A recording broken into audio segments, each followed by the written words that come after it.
Ngayon, ano ang pwede nating i-topic ngayon para pag-usapan?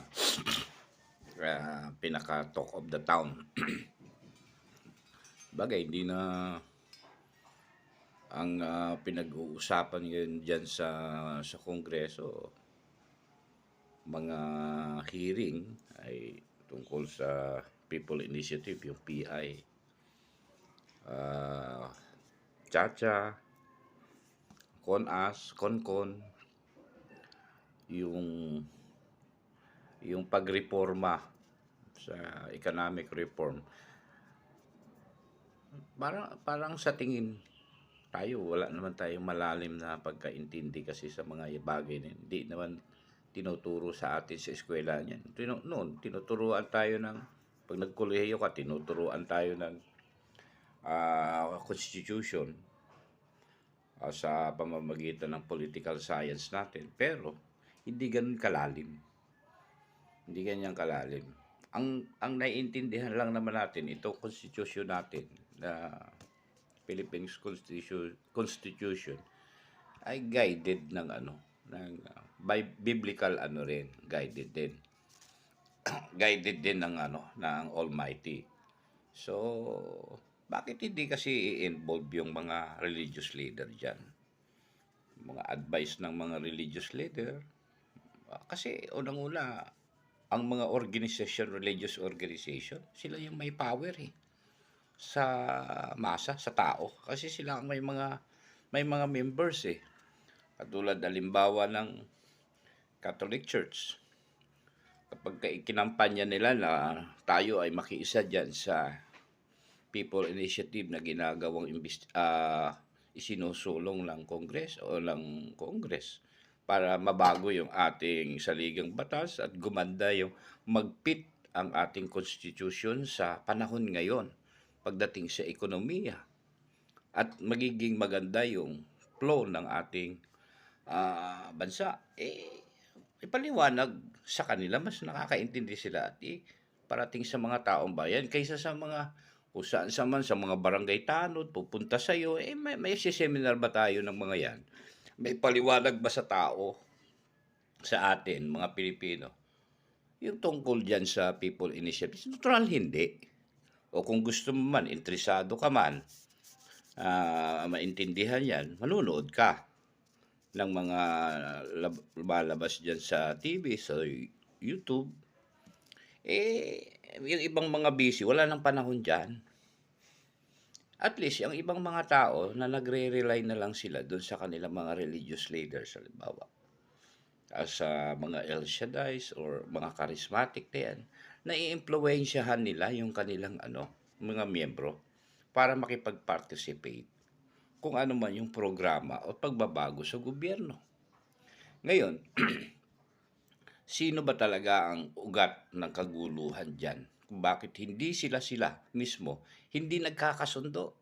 Kasi ang sinasabi, kung magkaroon man ng convention, kumawag man sila ng convention o assembly, hindi man kanya-kanya man sila, hindi man sila mag-a-attenan, ay idided man lang din naman.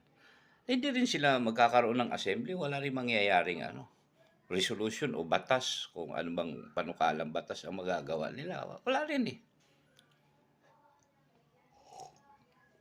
Kasi ang mga politiko, ba't sinasabi kong sa mga religious leaders na lang yan, ang mga politiko, no? Pinatatakbo yan sila ng mga negosyante. Pinupunduhan sila. Isa yan sa mga nagpupondo sa kanila. Kaya, sino ang unang-una nilang pinoprotektahan? Hindi yung kapakanan ng taong bayan sapagkat mayroon silang utang na loob sa mga politiko. So, ano yung kanilang poproteksyonan? Yung negosyo ng kanilang mga bossing. Para at least manatili sa kayamanan o sa kapangyarihan yung mga bossing nila, kailangan proteksyonan. So sila mismo, hindi mo na magtutugma-tugma yung mga interes. Kaya, ibig sabihin lang, sino ang unang tatamaan nitong pagbabagong ito ng economic reform na yan? Siyempre natural, yung mga negosyante. Pag inano mo lang yung enerhiya lang eh, no? Binago mo lang yung sistema dito ng pagbili ng enerhiya ng bawat korporasyon eh. Electric corporation eh. May tatamaan na kaagad na big company diyan eh. Na which is yung nagpapahirap ngayon sa tao, yung mga big companies na yan. 'Di ba? Yung magtayo ka lang, aprubahan nyo lang yung ibang mga bansa na pumasok dito at mag-invest dito. Dahil maganda na ang aming reforma sa aming economic. Magkakaroon na kayo ng magandang laban sa gobyerno namin. So papasok yung maraming investor tungkol sa pagpapaunlad ng bansa natin. Sino tatamaan? Negosyante. Di ba? Sila ang unang-unang dyan, haharang. Pero alam nyo, noon, binago na nila yung constitution eh.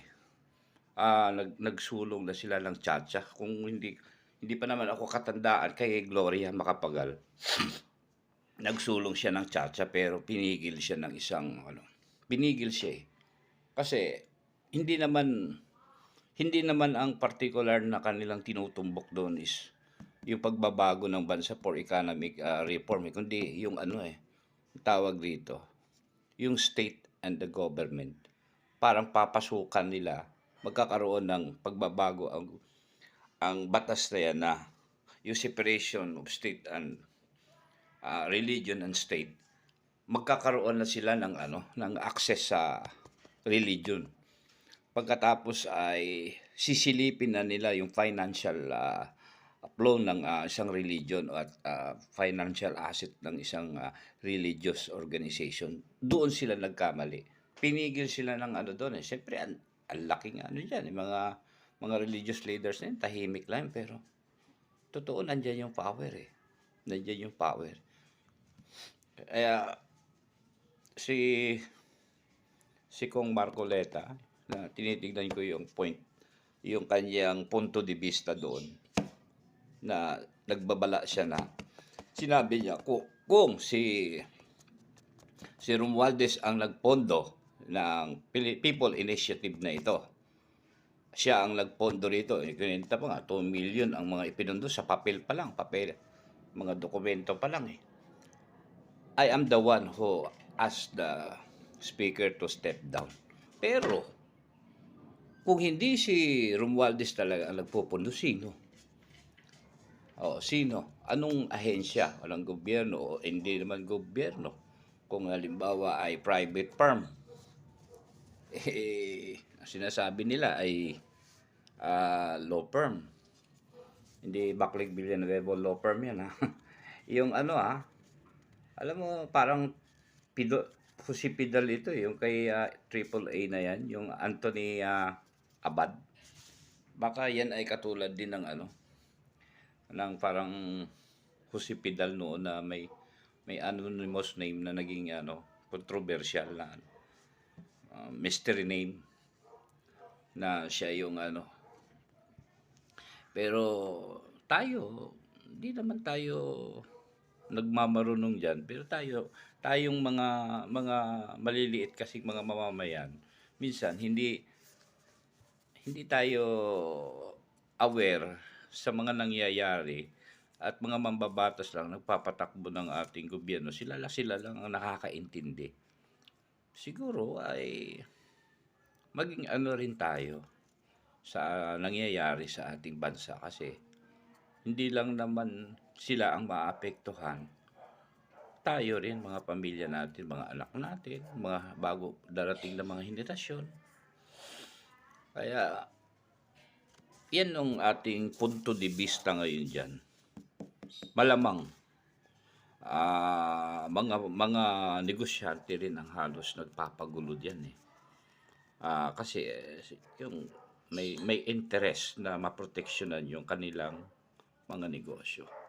Alam mo, ang kasakiman pa rin ang ugat nito eh. Bakit?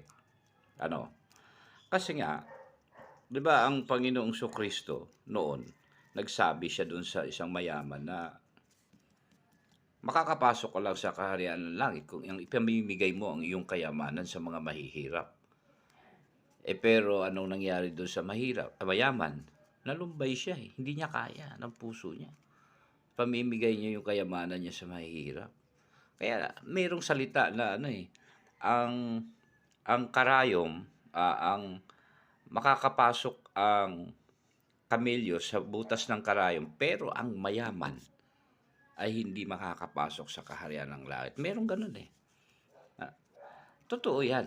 Meron ba ngayon na isang mayaman na negosyante dito sa ating bansa, ipamimigay niya yung kanyang kayamanan sa mga mahihirap? Halimbawa, sabihin niya, "Ay ako magpapatayo ako ng malaking, ang aking, firm ay magpapatayo ako ng malaking, planta ng power corporation at ililibre ko na sa mga mahihirap ang kuryente, tubig, mga common commodities ba, para at least hindi na mahirapan yung mga Pilipino." Meron bang gano'n? Wala, eh. Hindi mangyayari yun. So, dito, sa buhay na ito, wala man tayong inaano, kasakiman pa rin ang nangingibabaw. Ang hinahabol, ang tinitignan natin ito, hinahabol natin ito, gaano na ba kalaki yung nagiging impluwensya ni Satanas dito sa mundo? Ibig sabihin, wala na. Lahat na naimpluwensyahan na. Kaya tayo dito, mamimili na lang tayo kung saan tayo papanig, saan tayo nalalabi nating panahon, saan natin gugugulin. Dahil wala na, magugulo na yung mga mundong ito, eh. Wala nang matino rito. Wala namang, sabi nga nila, eh, wala nang, lahat naman na yun, mga sinungaling naman lahat yan. Wala man tayong paniniwalaan dyan. So, kaya doon na lang tayo mag-focus. Huwag na tayong magpasakit ng ulo dyan. Ano po, maraming salamat po. Magandang hapon sa inyo. Kamusta kayo dyan, mga kaibigan, mga friends ko? Pag kita-kita tayo. Bye-bye po.